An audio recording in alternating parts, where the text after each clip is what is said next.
ayun lang yung sasabihin ko ngayon. Susunduin ko na si SJ. Pinupoint ko din guys is yung pagiging mabait ni Jeron guys talaga. Kasi kahit bigyan ko lang daw siya ng chance na pagbabago. For a week, for a month, okay, tingnan natin. Uy! Sayo! Para dito kayo! Ayaw mo na. Sayo mo ah. Tuntua Eh ka. nga, ito na nga yung... Ito naman diba yung gusto mo na... Ito, susunduin ka na namin. Pero yung kasunduan natin, kapag dumating na yung mama mo, babalik ka na. Teka lang, Nard. Teka lang.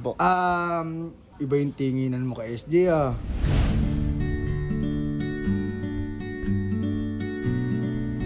Weh, crush mo si SJ. Hindi nga.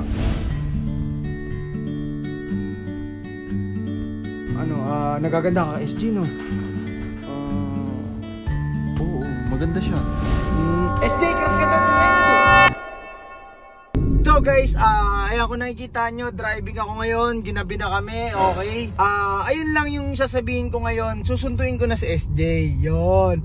At syempre, yung pinakang dahilan ko talaga dito, kaya ako susunduin si SJ, mag-isa si SJ sa bahay, syempre hindi rin siya safe, sa totoo lang. At syempre, nangako naman siya na kahit ano lang, umuwi na daw siya kapag nandyan na sa bahay nila yung mama niya, kasi nga at least may kasama na siya. At yun yung pinupoint ko din guys is yung pagiging mabait ni Jeron guys talaga. Kasi kahit bigyan ko lang daw siya ng chance na pagbabago. For a week, for a month, okay, tingnan natin.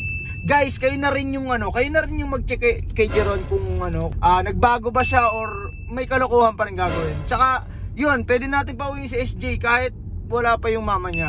So, yun lang guys, update ko kayo kapag nandun na ako sa Batangas kasi taga Batangas yung girlfriend ko tsaka si SJ. So guys, kita-kits. So guys, ayan, buksan ko lang muna yung ilaw. Tara, andito na kami sa bahay ng girlfriend ko. Ayan, punta natin si SJ. SJ! Kumakanta pa. SJ! Kala mo. Uy! Sayo! Para dito kayo! Ayaw mo na. Sayo mo ah. Tuntua Eh ka. nga, ito na nga yung... Ito naman diba yung gusto mo na... Ito, susunduin ka na namin. Ano? Alis na tayo? Uy, ito, excited. Wala, Excited, tingnan mo nga yung suit mo, excited. nakasando ka pa eh. Bahay ako eh. Kaya nga, mag-ayos ka muna bago tayo umuwi. Bumalik. Ito na ako, magjajacket na. Ayun nga. Tsaka, yung gamit mo, ayusin mo. Ayusin ko na lang yun. Ilang damit lang naman yun eh. Oo, yun, sige. Pero, yung kasunduan natin, kapag dumating na yung mama mo, babalik ka na. Papawin ka na. Uy, sumagot ka. Oo, sige. Oh, sige pap. Tuntua Tsaka, siya, babalik na. Pagka ginulo ka ni Siyempre, Jeron. mag-isa lang ako dito eh. Wala akong kasama eh. Nakakatakot kaya dito. Eh, yan ang ginagawa ko. Nanonood lang ako lagi oh. Oh, sige. So guys, ayun, nandito na kami. Ginabi rin kami. Kasama ko na si SJ. Mag-ayos lang siya ng gamit. Tapos babalik na rin kami. Medyo pagod ako guys. Kaya, ayun, pahinga muna kami saglit. Tapos biyahe na kami. So guys, ayan, pauwi na kami.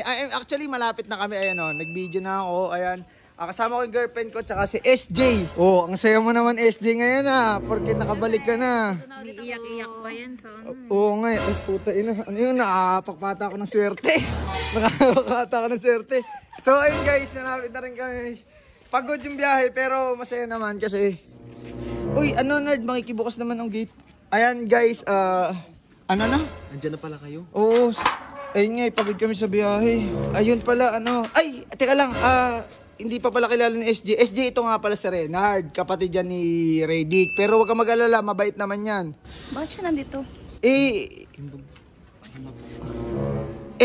Mabait naman yan, masipag din yan. Bakit siya nandito, yung tanong mo?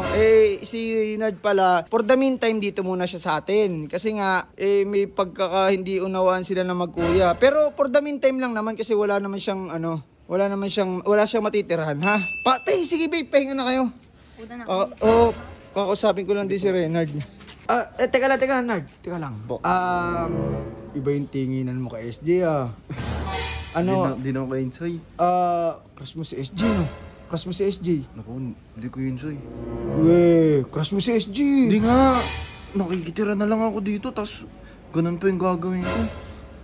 Ano na lang, nagaganda ka kay SJ, no? Oo, maganda siya. Weh, maganda si SJ. Oo, pero hindi para yun, insay. SJ, crush ka daw ni Renard, oh. Ano, ha? Wala, SJ. Sige lang.